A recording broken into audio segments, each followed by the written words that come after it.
আসসালামু আলাইকুম। দুপুরে প্রচন্ড বৃষ্টির মধ্যে কাজ করে আসার সময় রাস্তা থেকে ঘ্রাণ পেলাম যে কাঁঠাল পেকেছে সম্ভবত। যেহেতু কাঁঠাল গাছগুলি রাস্তার পাশ দিয়ে লাগানো, তাই রাস্তা থেকে একেবারে ভালোভাবেই ঘ্রাণটা পাওয়া যায়। তবে রাস্তার পাশ থেকে পারার কোনো উপায় নেই, এর কারণ হচ্ছে এটা বাউন্ডারির ভিতরে থাকে। রাস্তা দিয়ে কাজে যাওয়ার সময় টের পেয়েছিলাম গাছে হয়তো কাঁঠাল পেকেছে। কাছ থেকে এসে আনন্দকে বললাম যে চলো বড় একটা ঝাঁকা নিয়ে আমরা কাঁঠালগুলি সংগ্রহ করতে যাই। জানি না কতগুলি কাঁঠাল পেকেছে, তবে এখানে আসার পর একেবারে দৃশ্যটা অন্যরকম মনে হলো। এখন যেহেতু প্রচুর পরিমাণে বৃষ্টি হয়, তাই যে গাছে যে ফল আছে সবগুলি ফলই প্রায় পেকে যাওয়ার মতো অবস্থা। তাই কাঁঠাল গাছের নিচে এসে দেখতে পেলাম গাছের বেশিরভাগ কাঁঠালই পেকে গিয়েছে। তাই আনন্দকে বললাম যে তুমি গাছের উপরে ওঠো, আর আমি আর ইমামুল নিচ থেকে এই কাঁঠালগুলিকে সংগ্রহ করে ঝাঁকার মধ্যে রাখি। আলহামদুলিল্লাহ কাঁঠালগুলির সাইজও মাশাআল্লাহ অনেক বড় বড়। উপরে পাকা কাঁঠালগুলি পেরে পেরেও আমাদের হাতে দিচ্ছিল, আমরা এগুলিকে সুন্দর করে ঝাঁকার মধ্যে সাজিয়ে রাখছিলাম। এখানে আরো কয়েকটা কাঁঠাল গাছ আছে, ওই কাঁঠাল গাছের কাঁঠালগুলিও পেকে গিয়েছে। তবে ওইখানে যাওয়াটা আমাদের জন্য একটু কষ্টকর, এর কারণ হচ্ছে বাড়ির পাশ দিয়ে যেতে হয় এবং এটা বর্তমানে বৃষ্টির কারণে অনেক বেশি পিচ্ছিল হয়ে গিয়েছে, এখান থেকে হাঁটা যায় না। তারপরেও অনেক কষ্ট করে আমরা এখানে এসেছি এবং এই কাঁঠালগুলিকে এখান থেকে সংগ্রহ করছি, কারণ এখান থেকে যদি কাঁঠালগুলি আজকে না নিয়ে যাওয়া হয় তাহলে পেকে পেকে এই কাঁঠালগুলি পুকুরের মধ্যেই পড়বে।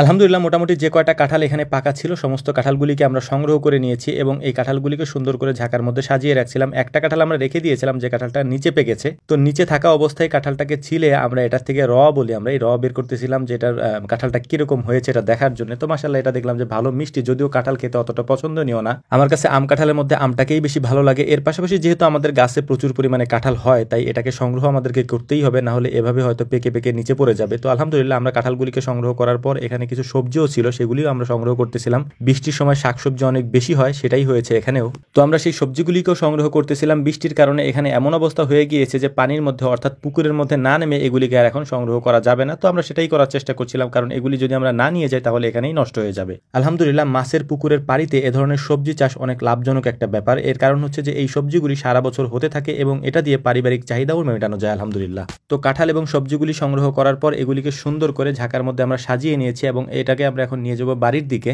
বাড়িতে নিয়ে আসার পর এগুলিকে আমরা নামিয়ে রেখে সুন্দর করে এখানে সাজিয়ে রাখছিলাম, কারণ আরো কিছু কাঁঠাল রয়েছে, সেই কাঁঠালগুলিকে এখানে সাজিয়ে রাখা হবে। এরপরে এই কাঁঠালগুলিকে আত্মীয় স্বজনদের মধ্যে বা আশেপাশের যারা আছেন তাদের মধ্যে আমরা দিয়ে দিব, কারণ আমরা যেহেতু এই এত পরিমাণে কাঁঠাল খেতে পারবো না, তাই সবাইকে এই কাঁঠালগুলি আমরা দিয়ে দেবো ইনশাআল্লাহ। এখানে যতগুলি কাঁঠাল রয়েছে সবগুলি কাঁঠালই মোটামুটি পেকে গিয়েছে। তো হালকা কিছু কাঁঠাল এখানে ছিল যেগুলি কাঁচা কাঁঠাল, এগুলিকে আমরা ওখানে নিয়ে সাজিয়ে রাখবো ইনশাআল্লাহ, যাতে করে এখান থেকে সবাইকে দিয়ে দেওয়া যায়। একটা বিষয় আপনাদেরকে বলে রাখি, সেটা হচ্ছে যে গরুর খামার যাদের রয়েছে তারা যদি কাঁঠালের এই ভুসরা বলি আমরা, বা যে কাঁঠালের যে অবশিষ্ট অংশটা যেটা থেকে যায় খাওয়ার পরে, ওই ভুসরাগুলি যদি গরুকে খাওয়ান তাহলে একটু সতর্কতার সাথে খাওয়ানোর চেষ্টা করবেন, কারণ কাঁঠালের প্রচুর পরিমাণে গ্যাস হয়, এই গ্যাসে গরুর ক্ষতি হতে পারে। যদি আপনি খাওয়ান সেটা পরিমাণ মতো খাওয়াবেন। আর আমরা এটা মোটেও খাওয়াই না। অনেকে আমাদেরকে জিজ্ঞেস করেন যে কাঁঠালের যে বাকি অংশ যেটাকে আমরা ভুসরা বলি এটাকে আমরা খাওয়াই কিনা। তো আমি স্পষ্টতই বলছি কাঁঠালের কোনো অংশই আমরা গরুকে খেতে দেই না, কারণ এতে প্রচুর পরিমাণে গ্যাস হয়, এতে গরুর সমস্যাও হতে পারে। বৃষ্টির মধ্যে ওই দিন কাঁঠালগুলি এখান থেকে পেরে নেওয়া যাওয়ার পর আজকে আমরা এখানে গিয়ে দেখলাম যে আবারও বেশ কিছু কাঁঠাল এখানে পেকে গিয়েছে। তো আলহামদুলিল্লাহ ওই কাঁঠালগুলিকে আমরা নিয়ে এসেছি।